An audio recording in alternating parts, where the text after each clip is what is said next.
Hello mayam, ngasi somuk handa sesama was na mayam bu ikai khumna ochari. Ngasi di Sheena murder case ki aroiba part puduna luxury mayam masina aroiba yernika aduga wari sida mai on salisi mayam. Police na Rahul gi wa adubu yamna serious oina lawramde aduga mangonda Sheena amuk halakani aduna kaimu waru no hairame adubu Rahul na di police gi wa adu yaramde aduna missing report ibina wa hairame. Mayudagi police na amuk missing report igi haba taragadi nang nokoina leiriba jagadugi jurisdiction gi manungda leiba Andheri police station da chatlaga iruna ba hairami masidagi Rahul Andheri gi MICD police station da chatlaga missing report irna ba tawrami lising aduna mafamda police missing report ibudu yaramde kaigina haba taragadi Sheena gi aroiba location si Bandra da oibagi amuk Andheri police na Bandra da chatlaga Bandra police station da missing report inuna ba hairami masidagi Rahul nongalaga mathangi numita Bandra police station da chatlami aduga missing report ama file tawnaba hotnarami madasu police sing aduna Sheena Bora asi indrani ga chatki khangbadagi Rahul da amuk chapmanana kaim khalunu ma halakini hairaga thalorlame police Rahul na police tagi mateng amta phanglamde police tagi mana mateng phangdragasu magi site tagi yamna kana Sheena Bora asi thinaba hotnarami ahanbada mag Indrani bu suspect tormani adubu Indrani ga wari saraba matungda Indrani gi khut yawe have sem hana khangmangam lami kamaina khangi have tamda magna Indrani da call wari to matamda numituda Sheena ga kari tawkhibano haina hangba matamda Indrani na hairakpasi makoi immersion showroom dagi sari leiraba matungda Bandra da leiba Taj Lane Ends Hotel da drink tawna chatami dagi mikup khara leiba matungda amuk dinner gi damakta makoi Royal China restaurant da chatpa matamda highway restaurant se thonglalam badagi makoina habidi Indrani na Sheena se pung mapan makhai adwaida immersion gi manakta drop tormaga Rahul na makhata na thijalaba matungda 24 April 2012 ki numidang si Royal China restaurant se open tawi habisa khanglami masidagi adum mana Indrani se machin thire habisi farami adugi makhata rakpada mahana makhata na check tawda highway restaurant asida Sheena Bora amadi Indrani gi mingda booking tawbusu mahana thengaramde masidagi Sheena hojik thiba khangdana leiribasa masida Indrani gi khut yaure masa mana chapchana leplami aduga mana Indrani da mukhanna Sheena gi matangda hangma matamda Indrani na wase idhar udhar tawraga leithoknabi yamna kanna hotnarami sidagi Rahul na Indrani ga wari saba kudingmak loina call record torami masigi makha tarapa numising da sanaba wari singsu mana loina mak call record toraga thamami Indrani ga Rahul ga wari saba matamda Indrani na Rahul da hairami Sheena ga maga pau faunai Sheena se magi boyfriend ga hanbada Nagpur da chatki madugi matung tarapada Guwahati da chatlami aduga Guwahati da gi makoi US da America da chatkirami hudu makoi process toraga leirami ka nongma Rahul ga Indrani ga phone da wari tawrikanda Sheena na hana thok toramba mafam sidagi boss na mafam dagi employee ama Sheena se thok laktawa yamna kuire aduna Sheena masamaksi office ta laklaga boss tu unar law haiba pau pinabagi damakta employee ama laklamika haiba wa kudimakse Indrani se Rahul ga phone da wari tawraga leibagi loina tarami Indrani di Sheena gi professional life ama leiwe habase pura kawrabani adubu haiba ngasai gi employee ama laklaga Sheena gi matangda hanglabasidagi ma ningsinglakhi ka Indrani London da chatkirami aduga mafamdagi megi tang ahum 2012 ta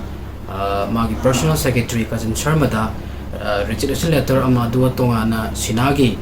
signature ama tharaklami aduga mangonda signature ado yam phajana chap manana toba hainaba yam toina sanau tobu sanau hairami aduga yam phajana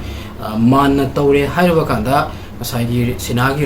resignation letter asida sign tawraga magi tofam sida Korea amagi through the magi resignation letter da tharami kaigina haba taraga di amuk hana Sheena se magi thomdagi thiraktana bago adugi amuk makhata na Indrani gi pautak matungina ngasagi personal secretary Kajal Sharma silami haiba mail ID sidagi Sheena gi relatives kudingmakta haibadi magi mari mata mopwa mapa punamakta ma khangna sana kudingmakta ma ase US da yam fazana well settled where haina mail thalami kaigina haba taragadi mokoi mayamna Sheena se US da singbumaki settle toraga lairwa male khanna bigi damakta ni ko sumaina tawdana Indrani na yam fazaba perfect oiba murder ma plan torame somdana rahulna di indrani se machin thi habase khangmani na mak sinabu sinagi matangda sinabu thi leplamde marak sida no marahulna sinagi passport se thengnarami masidagi amu mak se yam ngak on farami kamaina sina se passport yauduna US ta chatlaga settle tokhi no haina khalami ka sidagi mana sinagi mabung Mikhail aduga magi mapu mathau aduga mabu asim popiba sidar das phawba mana paw farami aduga sinagi matang da hanglami makhoi loinamak sinagi matang da kaigum amta khanglamde sumaina hapta khara chayol khara ko rahulna sinagi matang da thiro matamda kaigum lang langjin amata khangtabadagi masu upai lektabadagi last day mama ki manakta dera da chatlaga maksu mamaga mafum dalek punale minarami sumai tawdana 2012 13 14 sinagi matangda kaimta khanglamde aduga hairiba sina murder case 2015 ge august ta mukhanari open to matamdadi sina se already sahi omi mamangda sihre habase ahan boina mipum kudimangna khanglamne police na sina murder gi wari si tarba matungda court te proof tawnaga gi damakta hausikti makoi evidence collect to ba horaklame ka adu mayamna se na khangirangani accusing na police ki mamang na pibe statement se court ta evidence oina puthokpa yadabanina hojik Mumbai police ki maruiba mathausi sinagi body se ahanba fangnaba thibasine ba ko masigi damakta Mumbai police na Raga district ki pen police station da pau hanglami kamain hangge ha matamda ngasidagi sahi ahum ki mamangda sahi kun mangarom surabi nupi ama gagode khur gi jaga swaida noi siraga fanglambra haina siraga fangkiba leibra haina hama matamda makoigi side gi answer se no ni ko adagi Mumbai police na haiba nupi si hatlaba matungda mai su thaluklambari haina in details ta hayo matamda de oi answer se yes oi makoi nupi ama gi Asiba Hakchang mai chaklaba Asiba Hakchang fangki haina haiklami ko 23 May 2012 ta garodi khurda mai fazina chaklaba jahi kunmarom surabi nupi ama gi Asiba Hakchang pen police station na fangamika adu hairiba mafam sida medical facilities body bu store tawraga thamnabagi proper medical facilities letabana maram oiraga police ki diary da hai sumain tawdana nupi ma sin fangi haina entry tawra matungda mafam duda makoina phumjan ki haina Mumbai police ta pau pibadagi Mumbai police forensic team amadi mafam dagi local police ka yawraga garwode khurda yamathuna laklami adaga mafam sida sinagi body se kada waida funky aduga phum kada da funky habase tino yamna kanna hotnarami adu makoi thiwa khanglam tifti pham khanglam de ko dagi sinagi body sibu ahan ba thengnaba nupa do kaubatarame sibu ahan ba thengnari ba nupa se ki maming Ganesh Dine kawi ma kasi mafam dagi local ki mini aduga mahak si jungle sibu gagore khurgi jungle sibu yam fazana khangnu pa ma khange do yamaru point amadi mark se police ki informer amasune ba hairiba numit 23 May 2012 ki numit sida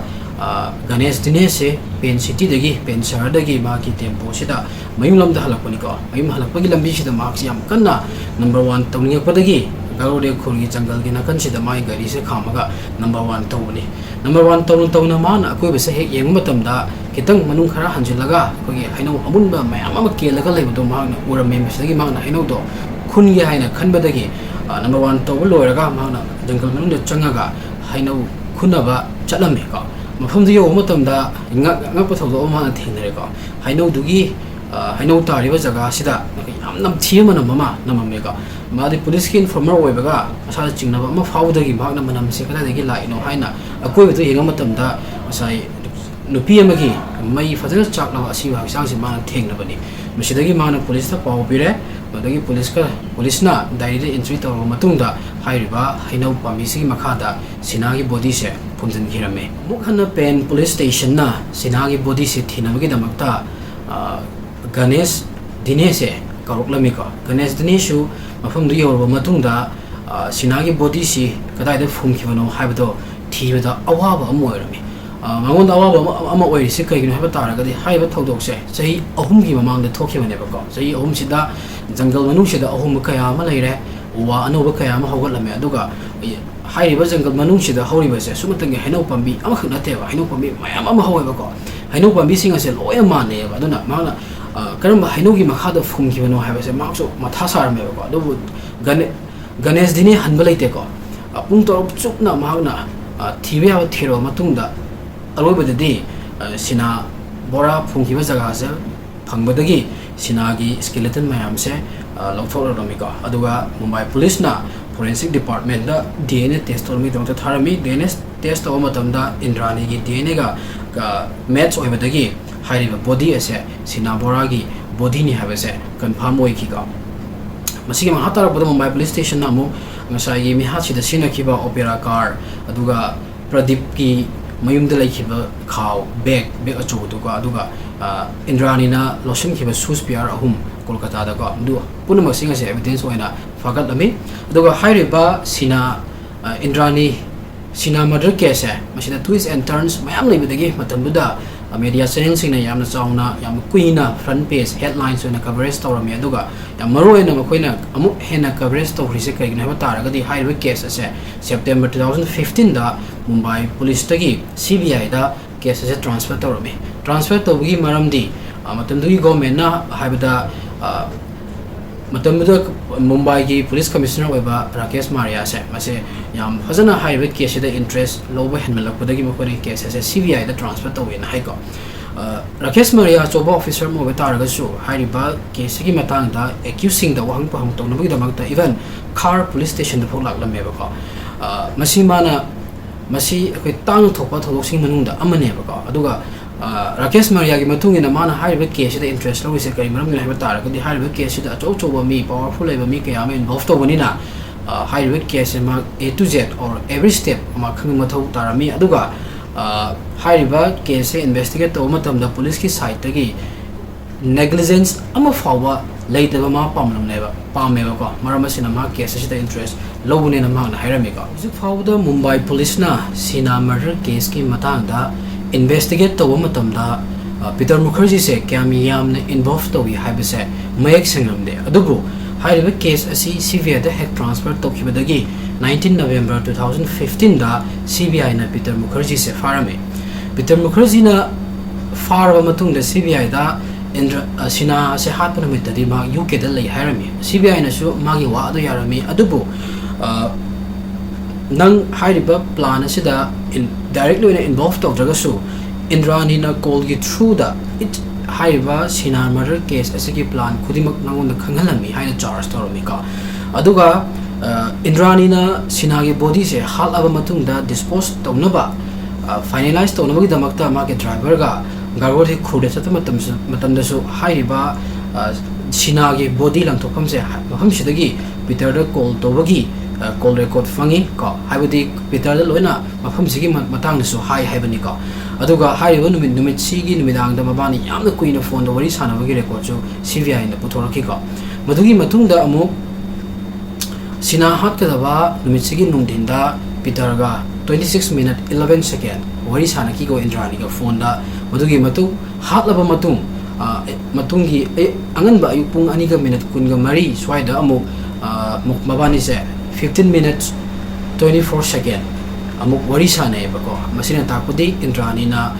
Sheena murder case gi matang da Peter Mukherjee da A to Z fazana mayek singna phone ni through da haibagi charge da CBI na Peter Mukherjee se fabani ko CBI na hairiba case asi investigation tobal lawyer ba matung 2016 da CBI gi special court amada charges thagalami hairiba charge asida many accused oina Indrani Mukherjee Sanjeev Khana amadi Peter Mukherjee oilami aduga sarkar gi witness oina Indrani gi driver sembarization oirme ba ko gi Indrani Mukherjee Baikhala jail da thajalami aduga Sanjeev Khana amadi Peter Mukherjee buna athar jail road da thajalami aduga makhoi gi case gi trial se 17 January 2017 da horami CBI gi special court na so charge aduga accept torami aduga makhoi ongi mathakta kidnapping murder plan tawagi amasung evidence mahan bagi charge palami ka adugi su mathakta Sheena Bora asi sire khangna makhoi na machine thijan bagi machine thibagi charge su palami high trial sa tharami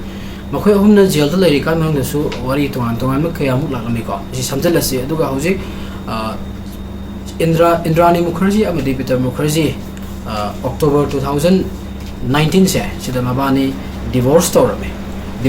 matung mathangi chahi 6 February 2020 da Peter Mukherjee ase Bombay High Court na bail pirami magi bail pibagi barosi kaina ha matamda Sheena Bora murder case ka Peter Mukherjee ga kaigumba hiram amatada directly on a link ama phawa phomangam lamde maram asina mag bail piba yai habi da mag bail piramiko do masi thangna chahi 2021 da Indrani Mukherjee na CBI da chithi me irami chithi warol di Sheena Bora ase hauji hingli ma ase Kashmir da lei hana harami masi Indrani Mukherjee gi sigimba wari sa hamana te masi manasu tongan da wari kaya ama mana semin sajilaga ibagi paw leiba ko report lei aduga mahakna Sheena Bora murder case gi mukhagi accuse maral se pura ko gi mata amadana Peter Mukherjee da ko blame matam amadana mo Mikhail da blame to no hona ba aduga masa sibuna ya innocent eba mi amadona proof to na bo hona bagi report chu phange ba ko aduga Indrani Mukherjee se ma ku bail pibina bagi damakta hanjan ko Bombay High Court gi lower court su mane che tharami adubo hanna mu reject torami adubo mamai thandadi 18 May 2022 da Supreme Court na condition kharaga loina na Indrani Mukherjee bail da thadoraki mark se bail pibada Supreme Court na high was a highway case se hojik under trial da laibani aduga case asi chathar ko sahi to ma khai fare hojik poba conclusion am phawa lakpa ngamdre aduga hariba case se horokpadagi accused oiriba Indrani Mukherjee jail da lerapani ado jail da lerapani hojik ma bail phambagi right to mon da lei maramasina ma ase condition kharaga loina na bail da pyramid sumaina tawdana Sheena murder case ke wari se mayam loisale ko samlapna koina wari sidagi samchamba conclusion ma tabi ya ko nupi amana mahaki ani suba nupaga ka lawtunaraga nupi siga ahan ba nupagi masa nupi se hatame hat disina kari maram gina habe taraga di mahaki nupi sigi ahum suba nupa sigi ahan ba nupi gi masa nupaga nungsinabagi damta ka man hat isi point sigi ne ba aduga hauji yamna latest obo point ama habe taraga di yam latest obo news ama taraga di harbe case gi matang da hauji Sanjeev Khanna jail da leiri Indrani Mukherjee amadi Peter Mukherjee mabani bail da hauji su mapanda leiko aduga case si hauji na trial tawri case si loidri ba ko sumayan tawdana mayam Sheena murder case loishala hauji phawa Sheena hat kibagi justice deliver tawri salakpada mayam Chesam Nawas ki channel si mayam na subscribe to view like to view amadi comment to view ko aduga mayam ki feedback su biro ai ge crime story mayam mathang adum lakani ko mayam na support tepi ganu mayam gi support gi ai su grow to bangam jaduni ko ai subscriber hinga toini ai su interest laina wari si research to raga ko mayam da muk tahan bangam jaduni ba ko ngasi gi mayam matang asida wari si lo shenjarage makha taba crime story lakuma tamda mayam na lepa leitena support to view ko aduga like subscribe comment to ko biganu mayam gi feedback su pebiro ko mayam gi feedback ki matungena isu improve oina ba hotna jari bani aduga mayam na hek habi ba isa utna wai libi aduga wari da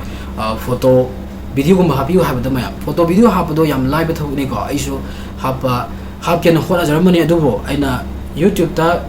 research to matamda ko haiba photo video sing asi koigi Google dagi lawgadabana maram oiraga kogi copyright lakpa yabagi chance lei or laktabagi chance lei ba ko lakpa taraga aina hona jariba mayam sa ko masi aremba oidoine ba madunani aina mayam kidana photo video haptadri basi ko aduga